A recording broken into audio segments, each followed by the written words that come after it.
당장 꺼져. 일도 못하는 게. 여기가 어디라고 니까짓게. 여러분, 오늘 들려드릴 이야기는 정말 믿기 어려운 일입니다. 시작하기 전 사연을 주신 김호님 감사합니다. 한 아버지가 은행에 볼 일이 있어서 들렀다가 그 안에서 자신의 아들이 무릎을 꿇고 있는 모습을 보게 된 거예요. 그것도 많은 사람들 앞에서 말이죠. 평생 성실하게 살아온 평범한 노인이 자식이 당하는 굴욕을 목격한 순간, 과연 어떤 일이 벌어졌을까요? 새벽 5시 30분, 서울 송파구 석촌호수 근처의 작은 골목길에서 하루가 시작됩니다. 낡은 간판에 동철 시계 수리점이라고 적힌 작은 가게 앞에서 72세 박동철 씨가 셔터를 올리고 있었죠. 철커덕거리는 소리와 함께 올라가는 셔터 너머로 아침 햇살이 스며들어 가게 안의 먼지들이 황금빛으로 반짝였습니다. 30년째 같은 시간, 같은 장소에서 반복해온 일상이었습니다. 오늘도 좋은 하루 되겠구나. 혼잣말을 하며 가게 안으로 들어선 박동철 씨는 어제 저녁에 분해해둔 시계 부품들을 확인했습니다. 2평 남짓한 작은 공간이지만 이곳은 그의 모든 것이 담긴 소중한 터전이었죠. 벽 한쪽에는 크고 작은 시계들이 째깍째깍 서로 다른 리듬으로 시간을 알리고 있었고, 낡은 나무 작업대 위에는 돋보기, 정밀 드라이버, 핀셋 등 시계 수리에 필요한 도구들이 정돈되어 있었습니다. 박동철 씨의 손은 40년 동안 정밀한 작업을 해온 장인의 손이었습니다. 나이로 인해 굵어진 관절과 깊어진 주름에도 불구하고 여전히 안정적이고 정확한 움직임을 보여주었죠. 그는 작업대 앞에 앉아 스위스 제기계식 시계의 태엽을 들여다봤습니다. 끊어진 태엽을 교체하는 작업이었는데 이런 정밀한 작업은 그에게는 일상다반사였습니다. 가게 한쪽 벽에는 오래된 사진들이 액자에 담겨 걸려 있었습니다. 젊은 시절 아내와 함께 찍은 흑백 결혼사진, 아들 민수의 초등학교 입학식에서 찍은 사진, 중학교 졸업식, 고등학교 입학식, 그리고 대학 졸업식 사진까지. 아내가 세상을 떠난 지도 벌써 5년이 흘렀지만 박동철 씨는 여전히 매일 아침 그녀의 사진에 인사를 건넸습니다. 여보, 오늘은 민수은행에 갈 일이 생겼어. 우리 아들 잘 자리 잡은 것 같아서 정말 다행이야. 당신도 하늘에서 지켜보고 있으니 안심할 거야. 오전 7시가 되자 하나둘씩 단골 손님들이 찾아오기 시작했습니다. 가장 먼저 들어온 것은 근처 시장에서 채소 가게를 하는 김순자 아주머니였죠. 그녀는 손목시계를 들고 와서 걱정스러운 표정을 지었습니다. 사장님, 이것 또 멈춰버렸어요. 어제 저녁까지만 해도 잘 돌아갔는데 아침에 일어나 보니까 또 서 있더라고요. 이 시계 배터리 교체한 지 얼마 안 됐는데. 잠깐만 보죠. 박동철 씨는 돋보기를 끼고 시계를 자세히 살펴봤습니다. 시계 뒷면을 열어보니 배터리 접촉 부분에 작은 먼지가 끼어 있었죠. 세월이 흐르면서 시계 내부로 들어간 미세한 먼지들이 전기 접촉을 방해하고 있었던 겁니다. 여기 먼지가 좀 꼈네요. 이것만 닦아내면 될 것 같아요. 가는 면봉에 알코올을 묻혀 조심스럽게 접촉 부분을 닦아내자 시계가 다시 돌아가기 시작했습니다. 초침이 째깍째깍 소리를 내며 움직이는 모습을 본 김아주머니의 얼굴에 안도의 표정이 번졌죠. 이런 것도 고장의 원인이 되는군요. 몰랐어요. 시계라는 게 참 정교한 물건이거든요. 작은 먼지 하나도 전체 시스템에 영향을 주죠. 사람 사는 것도 마찬가지고요. 작은 것 하나가 전체를 좌우할 수 있어요. 그의 말에는 40년간 시계를 수리하며 터득한 인생 철학이 녹아 있었습니다. 작은 부품 하나하나가 조화롭게 맞아떨어져야 전체가 제대로 작동한다는 것, 그것은 시계뿐만 아니라 인간관계나 사회 전반에서도 마찬가지였죠. 이어서 동네 중학교에 다니는 학생이 들어왔습니다. 아버지가 사준 디지털 시계의 벨트가 끊어져서 왔더군요. 할아버지, 이거 고칠 수 있어요? 그럼 당연히 고칠 수 있지. 잠깐만 기다려봐. 박동철 씨는 서랍에서 같은 종류의 시계줄을 찾아 능숙하게 교체해 주었습니다. 그리고는 돈을 받지 않고 학생을 돌려보냈죠. 공부 열심히 해야 한다. 시계는 시간을 지키라고 있는 거야. 오후 3시, 박동철 씨는 평소보다 일찍 가게를 정리하기 시작했습니다. 오늘은 은행에 갈 일이 있었거든요. 몇 달 전에 가입한 정기적금이 만기가 되어서 재가입을 해야 했고, 마침 아들 민수가 근무하는 은행이니까 얼굴이나 한번 보고 오려는 생각이었습니다. 민수은행에서 일한 지도 벌써 3년이 되었구나. 시간 참 빠르다. 지갑에서 색이 바랜 가족 사진을 꺼내보며 박동철 씨는 잠깐 추억에 잠겼습니다. 사진 속 민수는 대학 졸업 가운을 입고 환하게 웃고 있었죠. 그때만 해도 앞길이 창창한 청년이었는데 어느새 사회인이 되어 은행에서 열심히 일하고 있었습니다. 아버지, 은행 일은 정말 보람차요. 고객분들께 도움이 되는 일을 하고 있다는 느낌이 들어서 좋아요. 특히 어려운 상황에 계신 분들께 대출을 도와드릴 때는 정말 뿌듯해요. 몇 달 전 민수가 했던 말이 생각났습니다. 아들이 자신의 일에 자부심을 가지고 있다는 것이 박동철 씨에게는 가장 큰 기쁨이었죠. 자신은 비록 작은 시계 수리점을 운영하고 있지만 아들만큼은 사회에서 인정받는 일을 하고 있다는 것이 자랑스러웠습니다. 옆 가게 떡볶이집 사장인 박 사장님이 셔터를 올리며 인사를 건넸습니다. 사장님, 오늘은 일찍 나가시네요? 항상 저녁 늦게까지 계시던데. 네, 은행에 좀 볼 일이 있어서요. 우리 아들이 거기서 일하거든요. 그 똑똑한 아들분 말씀이시죠? 참 잘 키우셨어요. 요즘 같은 세상에 은행원이라니 정말 부러워요. 박동철 씨는 뿌듯한 미소를 지으며 가게 문을 잠갔습니다. 그리고 지하철역으로 향했죠. 2호선을 타고 강남까지 가는 길, 그는 창밖 풍경을 바라보며 생각에 잠겼습니다. 30년 전 자신도 이 길을 매일 다녔었는데 그땐 정말 바쁘게 살았었죠. 지금의 평온한 일상과는 완전히 다른 삶이었습니다. 하지만 그 시절의 기억들은 이제 머나먼 과거의 일처럼 느껴졌습니다. 전철 안에서 그는 민수에게 문자를 보냈습니다. 민수야, 아빠가 내 은행에 잠깐 들를 일이 있다. 바쁘면 인사 안 해도 되니까 신경 쓰지 마라. 그냥 업무에만 집중해. 하지만 답장은 오지 않았습니다. 요즘 아들이 워낙 바쁘다는 걸 알고 있던 그는 별로 신경 쓰지 않았죠. 대신 창밖으로 스쳐 지나가는 도시 풍경을 바라보며 마음속으로 기대감을 키웠습니다. 오랜만에 아들의 일터를 구경하고 아들이 일하는 모습도 볼 수 있을 거라는 생각에 기분이 좋아졌죠. 대한미래은행 본점 앞에 도착한 박동철 씨는 잠깐 멈춰서서 건물을 올려다봤습니다. 30층 높이의 유리 건물이 햇빛을 받아 찬란하게 반짝이고 있었고 정장을 차려입은 직장인들이 바삐 오가고 있었죠. 그의 낡은 작업복과 운동화는 이곳의 세련된 분위기와는 대조적이었습니다. 하지만 박동철 씨는 위축되지 않았습니다. 오히려 이런 멋진 곳에서 일하는 아들이 자랑스러웠죠. 참 크고 멋진 건물이네. 우리 민수가 이런 곳에서 일하고 있다니. 정말 대단한 일이야. 은행 정문 앞에는 보안 요원들이 서 있었고 회전문을 통해 사람들이 드나들고 있었습니다.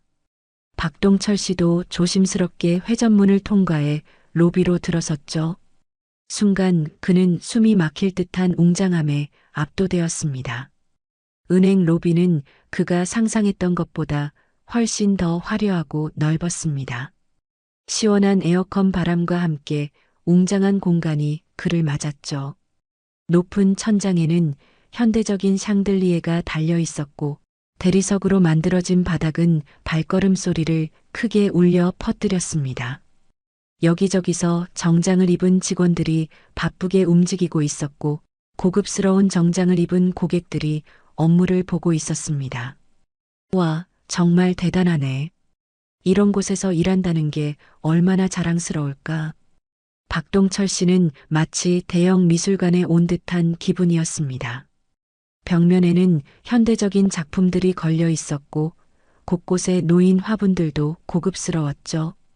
안내 데스크로 향하는 길에 그는 주위를 두리번거리며 아들을 찾아봤습니다. 안내 데스크에서 번호표를 뽑은 박동철 씨는 74번을 받았습니다. 전광판을 보니 현재 43번을 처리하고 있었죠. 한 30분은 기다려야겠구나. 그동안 민수 있나 찾아보자. 대기 의자에 앉으며 그는 더욱 자세히 주위를 둘러봤습니다. 창구마다 직원들이 고객들과 상담을 하고 있었고 한쪽에서는 대출 상담을 위한 별도 공간도 마련되어 있었습니다. 하지만 워낙 넓은 공간에 많은 직원들이 있어서 민수를 찾기는 쉽지 않았죠. 게다가 모든 직원들이 비슷한 정장을 입고 있어서 더욱 구별하기 어려웠습니다. 그때 한 젊은 여직원이 고객에게 친절하게 설명하는 모습이 눈에 들어왔습니다. 정중하고 따뜻한 태도로 어르신 고객에게 복잡한 금융 상품을 쉽게 설명해 드리고 있었죠. 저런 식으로 친절하게 해주니까 좋겠네. 우리 민수도 저렇게 일하고 있을 거야. 박동철 씨는 흐뭇한 미소를 지으며 바라봤습니다. 그런데 그때였습니다. 은행 로비 한쪽 구석에서 큰 목소리가 들려왔죠. 이런 식으로 일하면 어떻게 고객들한테 신뢰를 받겠어요? 당신 때문에 우리 지점 실적이 바닥인 거 아세요? 목소리가 워낙 커서 로비 전체에 울려 퍼졌습니다. 다른 고객들도 고개를 돌려 무슨 일인가 하고 바라봤죠. 박동철 씨도 반사적으로 고개를 돌려 소리가 나는 곳을 바라봤습니다. 40대 중반으로 보이는 남성이 한 젊은 직원에게 호통을 치고 있었습니다.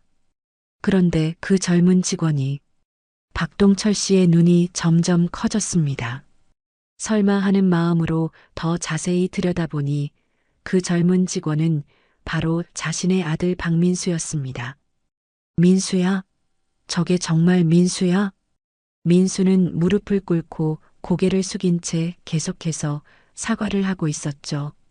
그 모습을 본 박동철 씨는 마치 머리를 둔기로 얻어맞은 듯한 충격을 받았습니다. 죄송합니다, 부장님. 정말 죄송합니다.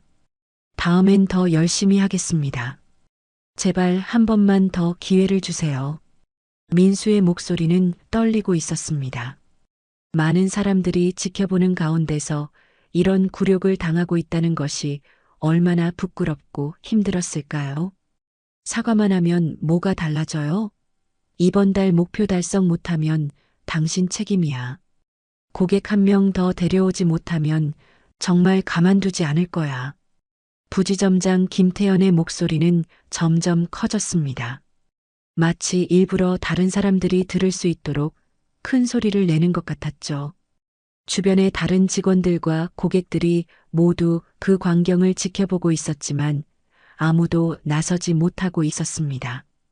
오히려 자신들에게도 불똥이 튈까봐 고개를 돌리거나 자리를 피하는 사람들이 많았죠. 박동철 씨는 믿을 수 없는 광경에 다리에 힘이 빠졌습니다. 방금 전까지만 해도 이런 멋진 곳에서 일하는 아들이 자랑스러웠는데 이제는 그 아들이 많은 사람들 앞에서 무릎을 꿇고 굴욕을 당하고 있었으니까요. 당신이 이런 식으로 일하니까 신입사원들도 다 영향을 받는 거예요. 본보기를 보여야겠어요. 오늘 하루 종일 이 자세로 있으면서 반성하세요. 김태연은 더욱 목소리를 높이며 민수를 다그쳤습니다. 민수의 얼굴은 창백해져 있었고 이마에는 식은 땀이 맺혀 있었죠. 무릎을 꿇고 있던 바닥은 차가운 대리석이어서 오래 있으면 무릎이 얼얼할 정도였습니다. 부장님, 정말 죄송합니다. 제가 더 노력하겠습니다. 벌써 몇 번째 노력한다는 소리예요? 말로만 노력한다고 해서 실적이 올라가나요? 주변에서 지켜보던 동료 직원들의 표정도 착잡했습니다. 평소 성실하고 친절한 민수가 이런 대우를 받는 것을 보며 안타까워했지만 자신들의 처지도 불안정한 상황에서 감히 나서지는 못했죠. 박동철 씨의 가슴 속에서 뜨거운 분노가 치밀어 올랐습니다. 40년 넘게 살아오면서 이렇게 화가 난 적은 처음이었습니다. 자신의 소중한 아들이 그것도 많은 사람들 앞에서 이런 굴욕을 당하고 있다니요. 그는 더 이상 참을 수 없었습니다. 천천히 자리에서 일어나 아들에게로 걸어갔죠. 그의 걸음걸이에는 평소의 온화함 대신 단단한 결의가 느껴졌습니다. 손에 쥐고 있던 번호표를 꽉 움켜쥐며 그는 아들을 향해 다가갔습니다. 민수야. 조용하지만 확신에 찬 목소리였습니다.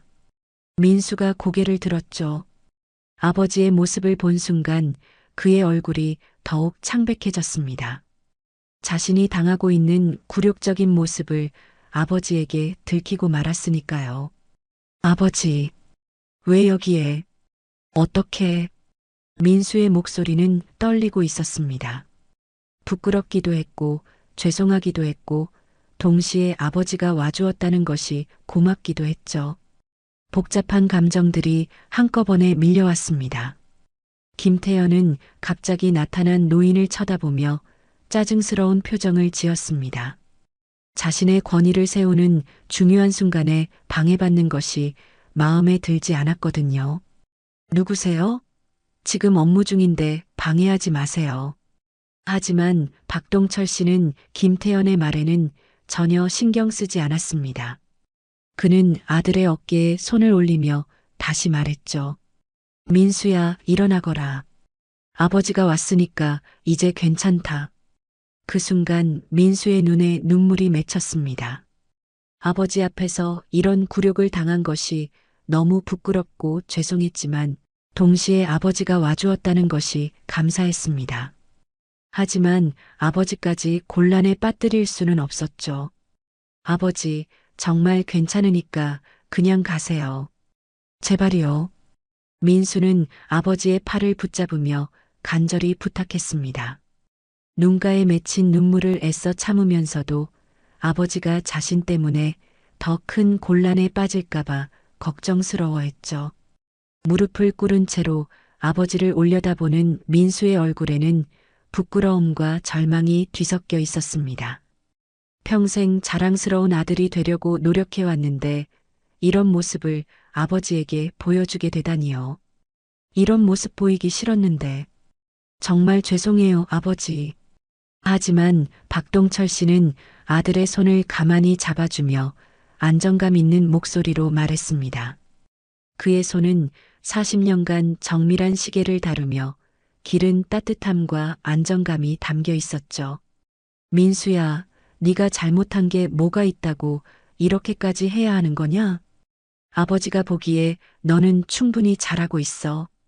민수의 동료 직원들도 이 광경을 안타깝게 바라보고 있었습니다. 평소 민수는 동료들 사이에서도 성실하고 친절하기로 유명했거든요. 신입사원들이 어려워할 때면 언제나 먼저 나서서 도와주었고 고객들에게도 항상 정중하고 세심한 서비스를 제공했습니다. 젊은 여직원 이지수가 동료에게 작은 목소리로 속삭였습니다. 민수 선배 실적이 나쁜 것도 아닌데 왜 저렇게 하지? 이번 달도 목표 달성했는데. 쉿, 조용히 해. 부장님이 들으면 우리도 똑같이 당해. 부지점장 김태연은 이 상황이 마음에 들지 않았습니다. 자신의 권위에 도전하는 듯한 노인의 태도가 불쾌했죠. 게다가 주변에서 지켜보는 직원들과 고객들의 시선도 부담스러웠습니다. 이런 상황이 길어지면 자신의 체면이 깎일 것 같았거든요. 그는 평소에도 자신보다 사회적 지위가 낮다고 생각되는 사람들에게는 거만한 태도를 보이는 편이었습니다. 특히 박동철 씨의 낡은 작업복과 운동화를 본 순간 그를 단순한 노동자 정도로 치부해버렸죠. 아저씨, 여기는 은행이에요. 가족이라고 해서 업무에 개입할 수는 없어요. 나가주세요. 김태연의 목소리에는 명백한 짜증과 경멸이 섞여 있었습니다. 그는 박동철 씨를 위아래로 훑어보며 코웃음을 쳤죠. 제가 아들이 왜 이런 대우를 받고 있는지 물어봐도 될까요? 박동철 씨의 정중한 질문에도 김태연의 태도는 변하지 않았습니다. 오히려 더욱 거만해졌죠. 당신 아들이 실적도 못 내고 고객 응대도 제대로 못해서 그런 거예요. 이해됐어요? 여기는 동네 구멍가게가 아니라 대기업 은행이라고요. 여기서 일하려면 그만한 능력이 있어야 해요. 김태연의 말에 주변 직원들이 당황스러운 표정을 지었습니다. 실제로 민수의 실적은 나쁘지 않았거든요. 오히려 이번 분기에도 목표를 달성했고 고객 만족도 조사에서도 높은 점수를 받았었습니다. 부장님, 그런데 민수 대리 실적은? 한 동료가 조심스럽게 말을 꺼내려 했지만 김태연의 날카로운 시선에 말을 멈췄습니다. 뭐라고요? 누가 말하라고 했어요? 그런데 실적이 부족하다고 해서 사람을 이렇게 무릎 꿇려 놓는 게 맞는 일인가요? 박동철 씨의 차분하지만 단호한 질문에 김태연의 얼굴이 붉어졌습니다. 주변에서 듣고 있던 고객들 중 일부가 고개를 끄덕이는 모습도 보였죠. 아저씨가 뭘 안다고 나서는 거예요? 직장 생활이 뭔지나 알고 말해요. 여기서 실적 못 내면 이런 처벌은 당연한 거예요. 회사가 자선단체인 줄 아세요? 김태연은 목소리를 더욱 높였습니다. 하지만 박동철 씨의 눈빛에는 무언가 다른 기운이 스며들기 시작했죠. 그는 상황을 정확히 파악하고 있었습니다. 구멍가게라고 하셨습니까? 박동철 씨의 목소리 톤이 미묘하게 변했습니다. 여전히 정중했지만 그 안에 뭔가 차가운 기운이 느껴졌죠. 민수는 아버지의 변화를 감지하고 더욱 불안해했습니다. 아버지, 정말 괜찮아요. 제가 해결할 문제니까요. 제발 그냥 가세요. 하지만 김태연은 박동철 씨의 변화를 전혀 눈치채지 못한 채 계속해서 거만한 태도를 보였습니다. 맞아요. 구멍가게 사장이 대기업 은행 업무에 뭘 안다고. 그냥 조용히 나가세요.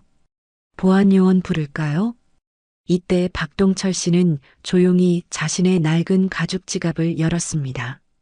그리고 그 안에서 명함 하나를 꺼내 들었죠. 명함을 보는 그의 눈빛이 잠깐 복잡해졌습니다. 마치 오랫동안 잊고 살았던 무언가를 다시 꺼내드는 듯한 표정이었죠. 지갑 안에는 여러 개의 구획이 있었습니다. 평상시에 쓰는 일반적인 구획 외에 깊숙한 곳에 별도로 보관해둔 공간이 있었죠. 그곳에는 30년 전의 명함들이 그대로 보관되어 있었습니다. 색이 바래고 모서리가 닳았지만 여전히 선명한 글씨들이 보였죠. 그렇게 생각하시는군요. 박동철 씨는 명함을 다시 지갑에 넣으며 말했습니다. 아직은 그 카드를 쓸 때가 아니라고 판단한 듯 했죠. 하지만 그의 표정에서는 무언가 결심이 굳어지고 있음을 알 수 있었습니다. 주변에서 지켜보던 사람들 사이에서 웅성거림이 일기 시작했습니다. 어떤 고객은 김태연의 과도한 처사에 고개를 저었고 어떤 직원은 민수를 동정하는 눈빛을 보냈죠. 저 부장 너무 심한 거 아니야? 저렇게까지 해야 하나? 쉿, 조용히 해. 들리면 어떡해. 한편 민수의 대학 동기인 김영호 대리가 상황을 지켜보며 안타까워했습니다. 그는 민수가 얼마나 성실하고 능력 있는 직원인지 잘 알고 있었거든요. 민수 형은 정말 억울할 거야. 실적도 좋고 고객들 평가도 높은데. 하지만 김태연의 권위 앞에서는 누구도 감히 나서지 못하고 있었습니다. 회사 생활의 현실이었죠. 박동철 씨는 아들을 바라보며 말했습니다. 민수야, 아버지가 왔으니까 이제 괜찮다. 일어나거라. 그의 목소리에는 아들에 대한 사랑과 함께 무언가 다른 힘이 담겨 있었습니다. 주변 사람들은 아직 그 힘이 무엇인지 알지 못했지만 곧 모든 것이 밝혀질 예정이었죠. 보안요원, 여기 좀 와봐요. 김태연이 손을 들어 보안요원을 불렀습니다. 그의 목소리에는 자신의 권위를 되찾으려는 절박함이 묻어 있었죠. 로비 한쪽에서 근무하던 덩치 큰 보안요원 2명이 성큼성큼 다가왔습니다. 그들의 발걸음 소리가 대리석 바닥에 울려 퍼지면서 은행 로비의 분위기는 순식간에 험악해졌죠. 무슨 일이십니까, 부장님? 이분 좀 밖으로 모셔다 드려요. 업무 방해예요. 보안 요원들이 박동철 씨에게 다가서자 주변 상황은 더욱 심각해졌습니다. 다른 고객들은 무슨 일인가 하며 핸드폰으로 사진을 찍거나 수군거리기 시작했습니다. 어떤 고객은 저렇게까지 해야 하나? 라며 혀를 찾고 또 다른 고객은 요즘 은행이 왜 저래? 라며 불쾌한 표정을 지었죠. 민수는 급하게 일어나서 아버지를 감쌌습니다. 차가운 대리석 바닥에 오래 무릎을 꿇고 있어서 다리가 저려왔지만 아버지를 보호해야 한다는 생각뿐이었습니다. 아버지, 제발 가세요. 저 정말 괜찮으니까요. 이러시면 아버지까지 곤란해져요. 민수의 목소리에는 절망이 섞여 있었습니다. 자신도 이미 충분히 굴욕적인 상황인데 이제는 평생 자신을 사랑으로 키워준 아버지까지 곤란에 빠뜨리게 되었으니까요. 그동안 아버지에게는 항상 좋은 소식만 전해드리려고 노력해왔는데 이런 최악의 모습을 보여주게 되다니요. 아들아, 괜찮다. 아버지는 괜찮아. 박동철 씨는 민수의 떨리는 어깨를 다독이며 말했습니다. 하지만 그의 눈은 여전히 김태연을 똑바로 바라보고 있었죠. 부지점장님이라고 하셨죠? 성함이 어떻게 되시나요? 박동철 씨의 차분한 질문에 김태연은 더욱 우쭐해졌습니다. 자신의 지위를 과시할 기회라고 생각했거든요. 왜 그걸 알려고 해요? 김태연이에요. 대한미래은행 강남본점 부지점장 김태연. 그런데 그게 뭐 어쨌다고요? 김태연은 명함을 꺼내 박동철 씨 앞에 던지듯 내밀었습니다. 명함에는 대한미래은행 강남본점 부지점장 김태연이라고 금박으로 인쇄되어 있었죠. 그는 이 명함이 얼마나 큰 권위를 나타내는지 자랑스러워했습니다. 이 명함이 뭘 의미하는지 아세요? 이 은행에서 저보다 높은 사람은 지점장님과 본부 임원들 뿐이에요. 당신 같은 사람이 함부로 나설 자리가 아니라고요. 주변 직원들은 김태연의 오만한 태도에 당황했습니다. 평소에도 거만했지만 오늘은 유독 심했거든요. 특히 민수의 직속 선배인 박수진 과장은 이 상황이 너무 불합리하다고 생각했습니다. 부장님, 그런데 민수 대리 이번 달 실적은? 박 과장, 당신도 뭔가 할 말이 있어요? 김태연의 날카로운 시선에 박 과장은 말을 멈췄습니다. 자신도 김태연의 눈밖에 날까봐 걱정되었거든요. 김태연 부지점장님, 기억해두겠습니다. 박동철 씨의 말에 뭔가 섬뜩한 기운이 느껴졌지만 김태연은 여전히 그 의미를 파악하지 못했습니다. 오히려 노인이 자신의 이름을 외우는 것이 우습다고 생각했죠. 기억해둬요. 하지만 기억해둔다고 뭐가 달라지겠어요? 당신이 할 수 있는 게 뭐가 있다고. 보안 요원들이 박동철 씨의 팔을 잡으려는 순간 그는 조용히 한 발 뒤로 물러났습니다. 알겠습니다. 지금은 물러나겠습니다. 그의 태도는 의외로 순순했습니다. 하지만 그 눈빛에는 뭔가 다른 계획이 있다는 것을 알 수 있었죠. 마치 바둑에서 한 수를 양보하며 더 큰 그림을 그리는 고수 같은 느낌이었습니다. 민수야, 아버지는 괜찮으니까 내일에만 신경 써라. 곧 다시 보자. 아버지. 민수는 아버지의 뒷모습을 바라보며 눈물을 흘렸습니다.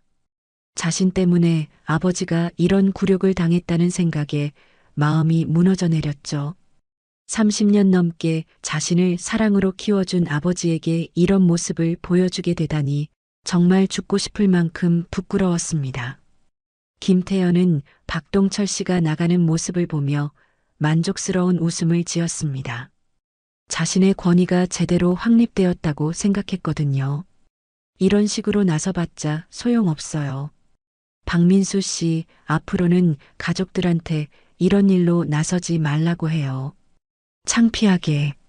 그는 주변 직원들을 둘러보며 말했습니다. 여러분들도 잘 봐두세요. 이게 현실이에요.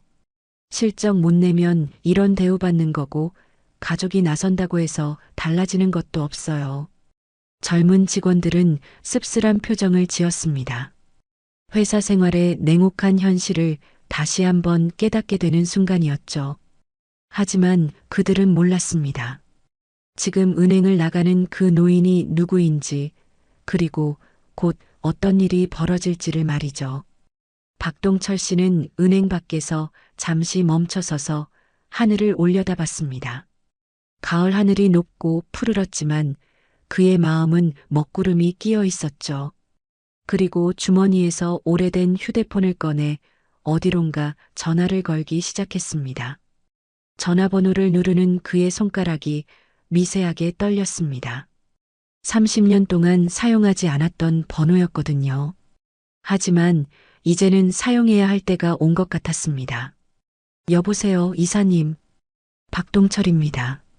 전화기 너머로 깜짝 놀라는 듯한 목소리가 들려왔습니다. 박 전무님이시라고요? 정말 오랜만입니다. 네, 30년 만에 연락드립니다. 죄송합니다.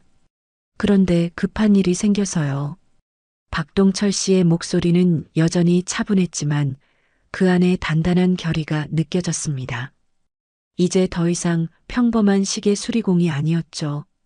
30년 전 그가 누구였는지, 어떤 위치에 있었는지가 서서히 드러나기 시작하는 순간이었습니다. 은행 안에서는 민수가 여전히 바닥에 무릎을 꿇고 있었습니다. 김태연은 더욱 우쭐해져서 다른 직원들에게 훈시를 늘어놓고 있었죠. 하지만 곧 모든 것이 뒤바뀔 예정이었습니다.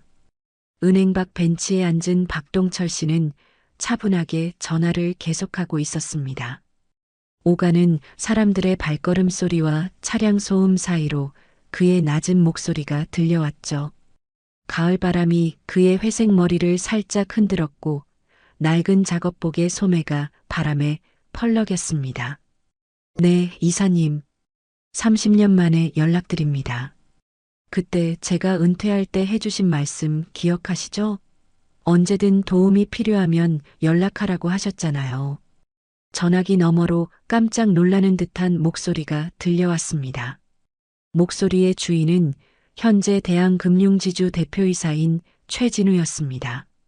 30년 전 박동철 씨의 직속 부하였던 그는 지금 금융업계의 거물 중 한 명이 되어 있었죠. 박 전무님, 정말 오랜만입니다. 목소리만 들어도 알겠어요. 어디 계세요? 혹시 무슨 일이라도 있으신 건가요? 대한미래은행 본점 앞에 있습니다. 제 아들이 여기서 근무하는데 좀 급한 일이 생겼습니다. 박동철 씨의 목소리에는 여전히 온화함이 있었지만 그 안에 단단한 결의가 느껴졌습니다. 최진우는 즉시 상황의 심각성을 파악했죠. 아드님이 대한미래은행에서 근무한다고요? 혹시 어떤 문제가 있으신 건가요? 제 아들이 부당한 대우를 받고 있는 것 같습니다. 자세한 건 직접 뵙고 말씀드리겠습니다. 알겠습니다, 전무님. 지금 바로 김수진 상무를 보내겠습니다. 법무팀에서 가장 유능한 사람이에요. 20분 안에 도착할 겁니다. 전화를 끊은 박동철 씨는 벤치에서 일어나 다시 은행 건물을 올려다봤습니다. 30층 높이의 유리 건물이 햇빛을 받아 반짝이고 있었지만 이제 그 건물이 예전과는 다르게 보였습니다. 30년 전 자신이 설계에 참여했던 건물이었거든요. 민수야, 아버지가 너를 지켜줄게. 정확히 18분 후 검은색 고급 세단 한 대가 은행 앞에 멈춰 섰습니다. 차에서 내린 것은 40대 초반의 단정한 여성이었죠. 정장 차림에 서류 가방을 든 그녀는 주위를 둘러보다가 벤치에 앉아 있는 박동철 씨를 발견했습니다. 전무님, 어머, 수진이 너구나 많이 컸네. 김수진의 얼굴에 감격이 번졌습니다. 30년 만에 만나는 은사였거든요. 여성의 이름은 김수진, 현재 대한금융지주 법무팀 상무였습니다. 30년 전 신입사원 시절 박동철 씨의 지도를 받았던 제자 중 한 명이었죠. 전무님, 정말 오랜만입니다. 이렇게 뵙게 되다니. 그런데 무슨 일로 이런 곳에서?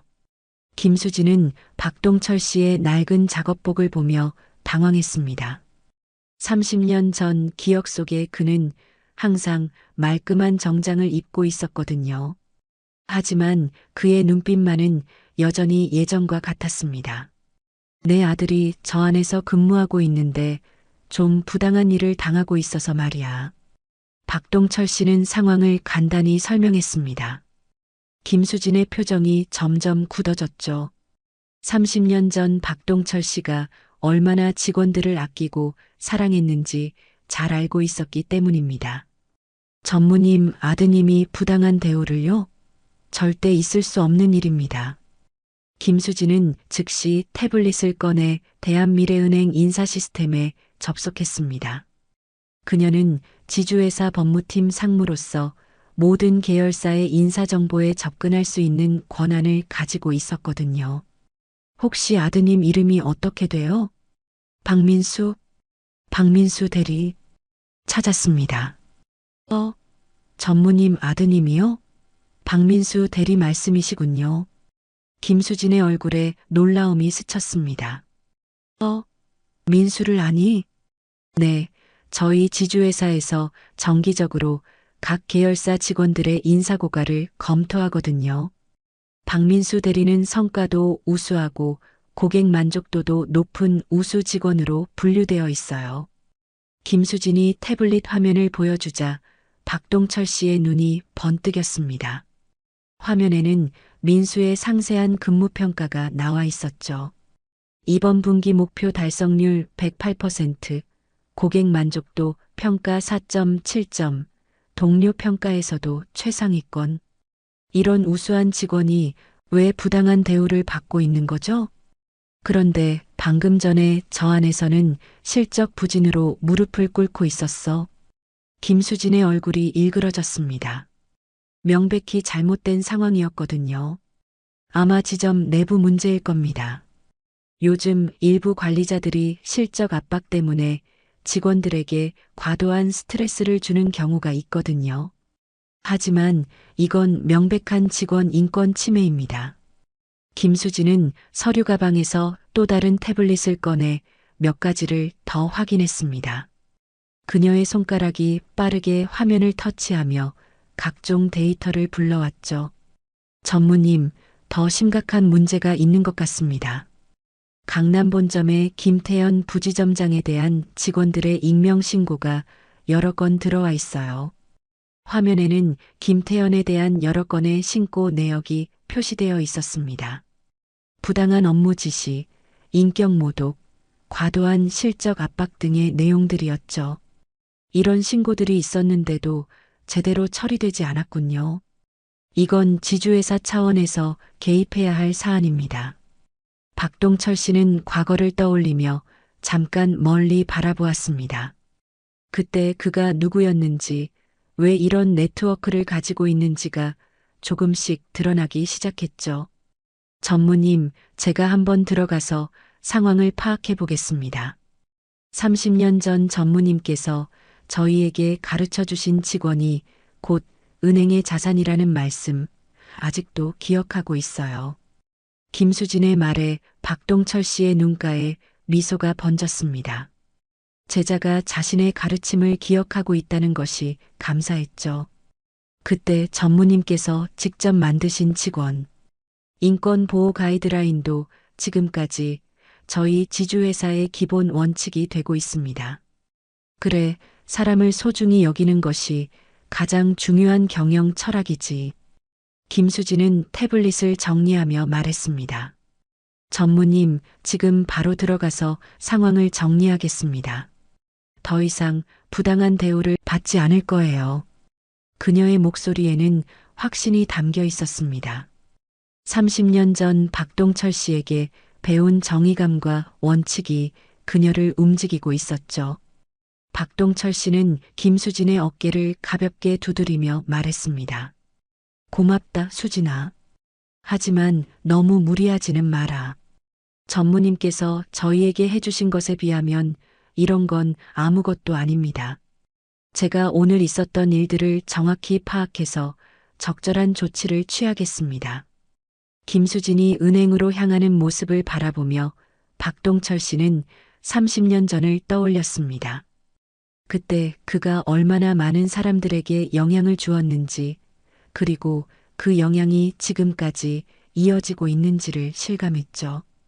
김수진이 은행 로비로 들어서자 분위기가 순식간에 바뀌었습니다. 그녀의 당당한 걸음걸이와 프로페셔널한 외모는 누가 봐도 고위 임원임을 알 수 있게 했죠. 안내데스크 직원이 그녀를 보자마자 긴장한 표정으로 일어났습니다. 안녕하세요. 어떻게 도와드릴까요? 대한금융지주 법무팀 상무 김수진입니다. 김태현 부지점장님과 박민수 대리를 만나러 왔습니다. 김수진이 건넨 명함을 받아본 안내 직원의 얼굴이 창백해졌죠. 대한금융지주는 대한미래은행의 모회사였습니다. 지주회사 법무팀 상무라는 것은 실질적으로 이 은행 전체를 감시하고 통제할 수 있는 권한을 가진 사람이라는 뜻이었거든요. 네. 즉시 연락드리겠습니다. 안내 직원이 급하게 내선 전화를 거는 사이 김수진은 로비를 둘러보며 상황을 파악했습니다. 한쪽 구석에서 여전히 민수가 무릎을 꿇고 있는 모습이 눈에 들어왔죠. 그 주변으로 김태현이 다른 직원들에게 뭔가 훈시를 늘어놓고 있었습니다. 저기가 문제의 현장이군요. 김수진의 표정이 차갑게 굳어졌습니다. 30년 전 박동철 전무로부터 배운 직원 존중의 원칙에 정면으로 위배되는 장면이었거든요.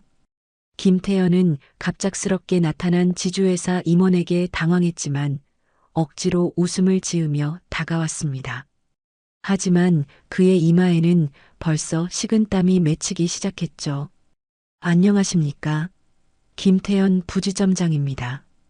미리 연락을 주셨으면 더 정중히 모실 수 있었을 텐데.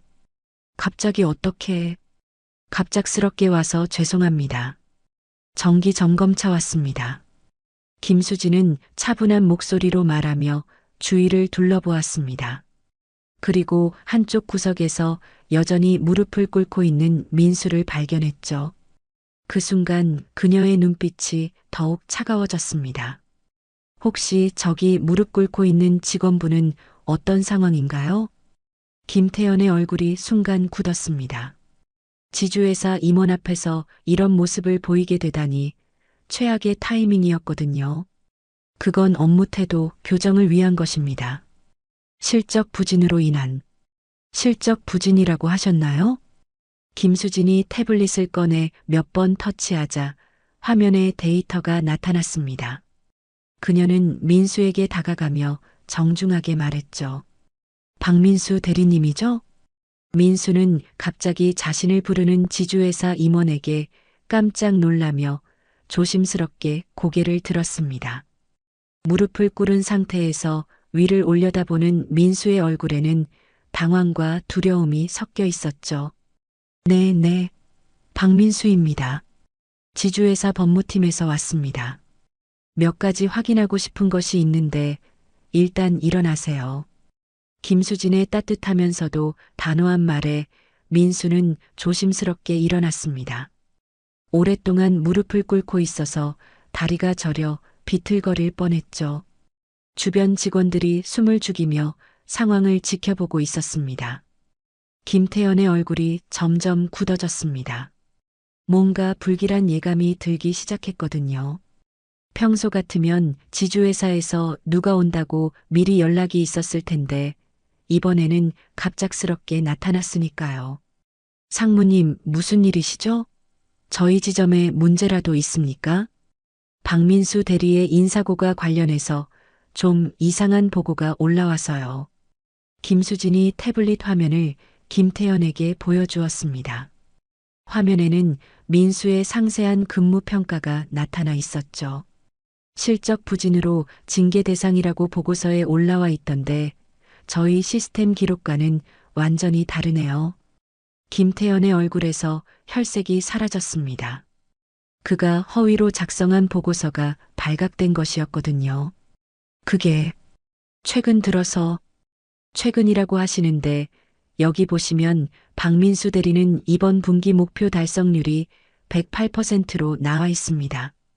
김수진이 더 자세한 데이터를 보여주자 주변 직원들이 웅성거리기 시작했습니다. 민수 자신도 놀란 표정이었죠. 자신의 실적이 그렇게 좋았다는 걸 몰랐거든요. 뿐만 아니라 고객 만족도 평가에서는 4.7점으로 지점 내 1위, 신규 고객 유치에서도 상위 3위를 기록하고 있습니다. 동료 평가에서도 성실하고 도움이 되는 직원이라는 평가를 받고 있고요. 김태연은 더 이상 변명할 말이 없었습니다. 실제로 민수의 실적은 나쁘지 않았거든요. 오히려 지점 내에서도 우수한 편에 속했습니다. 다만 김태연이 개인적인 감정으로 민수를 괴롭혀 온 것이었죠. 그런데 왜 이런 우수한 직원이 무릎을 꿇고 있었던 건가요? 김수진의 날카로운 질문에 김태연은 말문이 막혔습니다. 주변 직원들도 이제야 상황을 정확히 이해하기 시작했죠. 민수가 부당한 대우를 받고 있었다는 것을 말입니다. 이때 은행 밖에서 박동철 씨가 천천히 들어왔습니다. 김수진이 그를 보고 정중히 고개를 숙였죠. 전무님, 상황 파악 끝났습니다. 전무님? 민수와 주변 직원들이 일제히 박동철 씨를 바라봤습니다. 김태연도 전무님이라는 호칭에 당황했지만 아직도 상황을 정확히 파악하지 못하고 있었죠. 수진아, 고생했다. 그런데 이게 단순한 실적 문제가 아닌 것 같은데? 박동철 씨의 목소리에는 이제 더 이상 온화함만 있지 않았습니다. 30년간 묻어두었던 권위가 서서히 드러나기 시작했죠. 네, 전무님. 이건 명백한 직원 인권 침해 사안입니다. 허위 보고서 작성, 부당한 징계, 인격 모독 등 여러 문제가 복합적으로 얽혀 있습니다. 김수진의 설명을 들으며 박동철 씨의 표정이 더욱 굳어졌습니다. 그리고 김태연을 똑바로 바라보며 말했죠. 김태연 부지점장님, 제가 30년 전에 이 은행을 떠날 때 마지막으로 남긴 말이 무엇인지 기억하십니까? 김태연은 박동철 씨가 누구인지, 왜 30년 전이라는 말을 하는지 알지 못했습니다. 하지만 김수진이 전무님이라고 부르는 것으로 보아 범상치 않은 인물임은 분명했죠. 죄송하지만 어떤 말씀을 하신 건지 직원 한 명 한 명이 은행의 가장 소중한 자산이라고 했습니다. 그리고 그 자산을 지키는 것이 경영진의 가장 중요한 책임이라고도 했죠. 박동철 씨의 말에 주변이 조용해졌습니다. 그의 목소리에서 느껴지는 권위와 경험이 모든 사람들을 압도하고 있었거든요. 민수는 아버지를 바라보며 혼란스러워했습니다. 평생 시계 수리공으로만 알고 있던 아버지가 갑자기 이런 모습을 보이니까요. 아버지가 전무님이셨다고요? 그건 오래전 일이다. 민수야, 지금은 중요하지 않아. 박동철 씨는 아들을 다정하게 바라보며 말했습니다. 하지만 그의 시선이 다시 김태연에게 돌아갔을 때는 차가웠죠. 김 부지점장님, 이제 제대로 이야기를 나눠볼까요? 전무님이라고 하셨나요? 혹시 누구신지. 김태연이 떨리는 목소리로 물어봤지만 박동철 씨는 그를 바라보지도 않고 김수진에게 말했습니다. 수진아, 직원 교육 매뉴얼 몇 번째 조항이었지? 고객과 동료에 대한 존중과 예의에 관한 부분 말이야. 네, 전무님. 제3조 2항입니다. 모든 임직원은 고객과 동료를 인격체로서 존중하며 어떤 상황에서도 인간의 존엄성을 해치는 행위를 해서는 안 된다고 되어 있습니다. 김태연의 얼굴이 새하얗게 변했습니다. 뭔가 심상치 않은 기운을 감지했거든요. 주변 직원들도 숨을 죽이며 이 대화를 지켜보고 있었습니다. 그 조항을 만든 사람이 누구인지 기억하니? 네, 1995년 당시 박동철 전무님께서 직접 초안을 작성하셨습니다. 한국금융업계 최초로 직원 인권 보호 가이드라인을 만드신 분이시죠. 은행 로비가 순식간에 조용해졌습니다. 모든 사람들의 시선이 박동철 씨에게 집중됐죠. 1995년의 직원 인권 보호 가이드라인은 금융업계에서 전설적인 개혁으로 여겨지는 것이었습니다. 그 당시만 해도 금융권에서는 상하 관계가 매우 엄격했는데 그런 분위기를 바꾼 혁신적인 조치였거든요. 박동철 전무님이라고 하셨습니까? 김태연의 목소리가 겨우 들릴 정도로 작아졌습니다. 설마 하는 마음이 있었지만 그 이름은 금융권에서는 전설적인 인물이었거든요. 대한미래은행의 실질적인 창립자이자 한국 금융업계의 거대한 인물 중 한 명이었습니다. 김수진이 정중히 명함 하나를 꺼내 김태연에게 건넸습니다. 명함을 받은 김태연의 손이 덜덜 떨리기 시작했죠. 대한금융지주 명예회장 박동철. 명함 아래쪽에는 작은 글씨로 대한미래은행, 부행장, 금융감독원 부원장, 한국은행 기획관리실장이라고 적혀 있었습니다. 김태연은 그 자리에서 주저앉을 뻔했습니다. 박동철이라는 이름은 금융업계에서 살아있는 전설이었거든요. 1970년대부터 2000년대까지 30년간 한국 금융업계를 이끌어온 거물 중에 거물이었습니다. 주변 직원들이 명함을 보고 웅성거리기 시작했습니다. 나이가 좀 있는 직원들은 그 이름을 알고 있었거든요. 박동철 명예회장님이라고? 정말? 대한미래은행 창립자 중 한 분이시잖아. 와, 살아계셨구나. 전설의 인물이시라고 들었는데. 젊은 직원들은 상황을 이해하지 못하고 있었지만 선배들의 반응을 보니 엄청난 인물임을 알 수 있었죠. 지점장이 급히 달려왔습니다. 그는 박동철 씨를 보자마자 깊숙이 고개를 숙였죠. 명예회장님, 이렇게 직접 오시다니. 미리 연락을 주셨으면. 명예회장님, 다른 직원들이 일제히 90도로 인사를 했습니다. 평소 거만했던 김태연도 어쩔 수 없이 고개를 숙였죠. 하지만 박동철 씨의 눈은 여전히 차갑게 김태연을 바라보고 있었습니다. 김태연 부지점장님, 제가 30년 전에 만든 교육 매뉴얼을 잘 지키고 계시는군요. 박동철 씨의 말에는 깊은 실망과 분노가 담겨 있었습니다. 자신이 평생을 바쳐 만든 조직에서 자신이 만든 원칙이 이렇게 무시되고 있다니요. 죄송합니다. 정말 죄송합니다. 김태연은 그 자리에서 바로 무릎을 꿇었습니다. 30분 전 민수에게 했던 것과 똑같은 자세였죠. 아이러니하게도 지금은 그가 똑같은 굴욕을 당하고 있었습니다. 제가 잘못했습니다. 정말 잘못했습니다.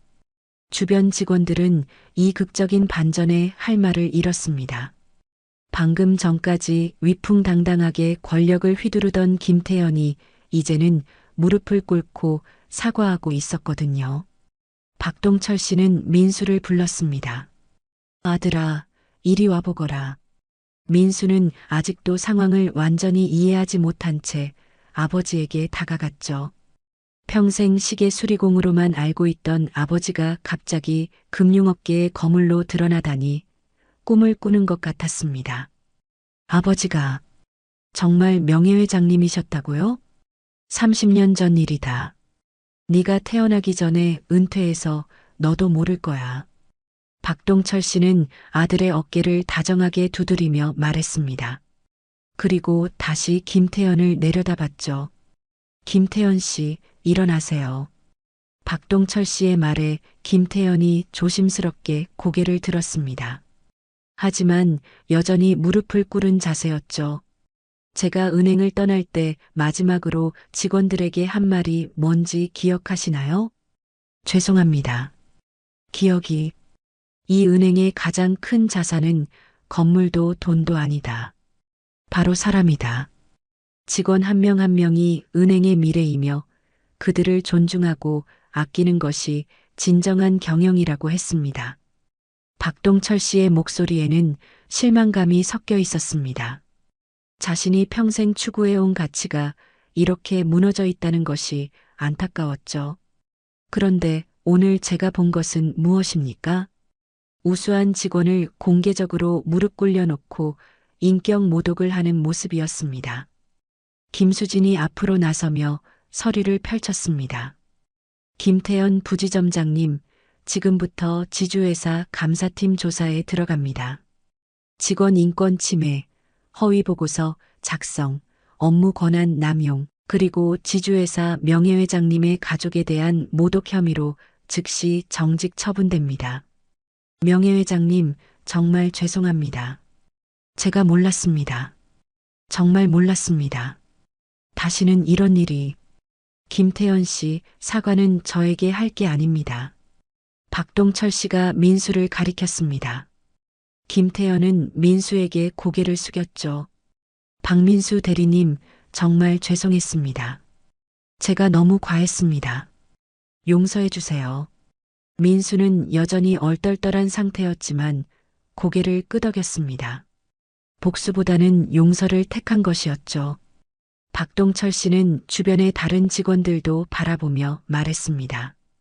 여러분들도 기억하세요. 여러분은 이 은행의 가장 소중한 자산입니다. 누구든지 여러분의 인격을 무시할 권리는 없어요. 그리고 이런 일이 다시 일어나지 않도록 지주회사 차원에서 철저히 관리하겠습니다. 직원들의 얼굴에 감동의 표정이 번졌습니다. 30년 전부터 직원들을 아껴온 박동철 씨의 진심이 전해졌거든요. 그리고 앞으로는 성과주의도 중요하지만 그보다 더 중요한 것은 인간에 대한 존중입니다. 그것이 제가 이 은행에 남기고 싶었던 가장 큰 유산입니다. 은행 로비에 박수가 터져 나왔습니다. 30년 만에 돌아온 창립자의 메시지에 모든 직원들이 감동받았죠. 박동철 씨는 지점장에게 말했습니다. 지점장님, 앞으로 이런 일이 재발하지 않도록 철저한 관리 부탁드립니다. 그리고 김태현 부지점장의 후임은 직원들의 의견을 충분히 수렴해서 정하시기 바랍니다. 네, 명예회장님. 철저히 이행하겠습니다. 지점장은 90도로 허리를 숙이며 대답했습니다. 그는 이미 김태현의 평소 행동에 대해 여러 신고를 받았지만 제대로 처리하지 않았던 것을 후회하고 있었죠. 김수진이 태블릿을 조작하며 말했습니다. 명예회장님, 김태현 부지점장에 대한 정식 징계 절차는 본사에서 진행하겠습니다. 그리고 박민수 대리님에 대해서는 우수사원 포상과 함께 승진 심사 대상으로 추천하겠습니다. 아니에요, 그런 것까지는. 민수가 손사래를 쳤지만 박동철 씨가 따뜻하게 웃으며 말했습니다. 민수야, 네가 받을 만한 대우를 받는 거야. 실력으로 인정받는 거지. 아버지 덕을 보는 게 아니다. 주변 직원들도 민수를 축하하는 표정을 지었습니다. 평소 성실하고 친절했던 민수가 이런 인정을 받는 것이 당연하다고 생각했거든요. 이때 김태연이 조심스럽게 입을 열었습니다. 명예회장님, 저는 앞으로 어떻게 되는 건가요? 잠시 생각에 잠긴 후 말했습니다. 김태연 씨, 당신도 이 은행의 직원입니다. 실수를 했지만 그 실수에서 배울 수 있다면 다시 기회를 줄 수 있어요. 하지만 조건이 있습니다.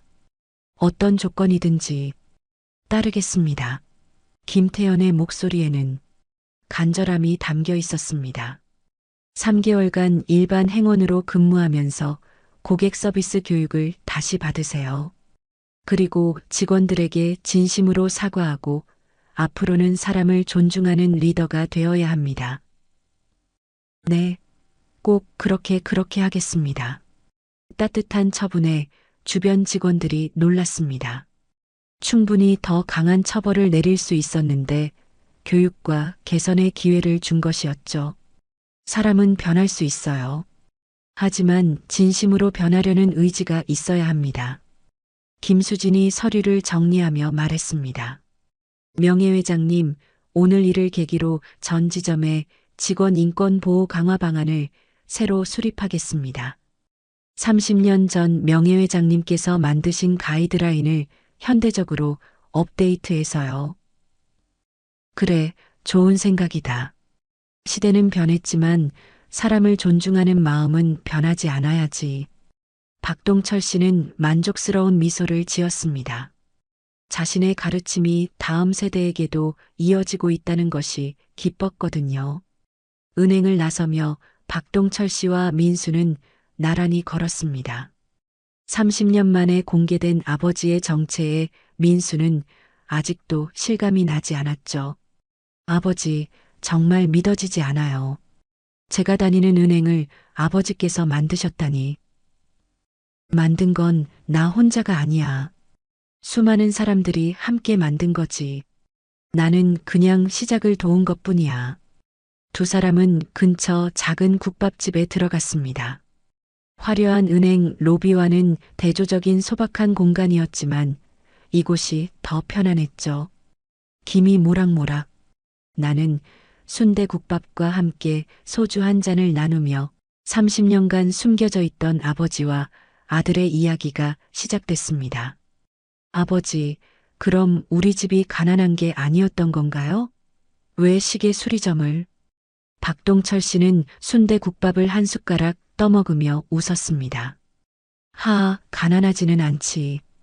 다만 돈이 전부가 아니라는 걸 너에게 가르쳐 주고 싶었어. 그리고 나는 정말로 시계 수리가 좋아. 작은 부품들이 정확히 맞아떨어져서 시간을 알려주는 게 참 신기하거든. 그럼 은행 일은 왜 그만두신 거예요? 너가 태어났을 때였어. 너를 키우면서 정말 중요한 게 뭔지 깨달았지. 큰 조직을 이끄는 것보다 한 사람을 제대로 키우는 게 더 의미 있다고 생각했어. 민수의 눈에 눈물이 맺혔습니다. 아버지가 자신을 위해 얼마나 큰 희생을 했는지 알게 되었거든요. 아버지 죄송해요. 제가 몰랐어요. 뭘 죄송해해. 나는 후회 안 해. 오히려 네가 스스로 노력해서 성취하는 걸 보는 게 더 자랑스러웠어. 박동철 씨는 민수의 어깨를 다독이며 말했습니다. 앞으로는 이런 일 없을 거야. 하지만 기억해라, 민수야. 진짜 힘은 남을 무릎 꿇리는 데 쓰는 게 아니라 일으켜 세우는 데 쓰는 거다. 오늘 네가 본 것처럼 말이야. 네, 아버지. 앞으로는 아버지처럼 다른 사람들을 도와주는 사람이 되겠어요. 국밥집 형광등 아래서 아버지와 아들이 나누는 따뜻한 대화는 밤늦도록 계속됐습니다. 30년간 평범한 시계 수리공으로 살아온 아버지의 진짜 모습을 알게 된 민수는 그 어느 때보다 아버지를 존경하게 됐죠.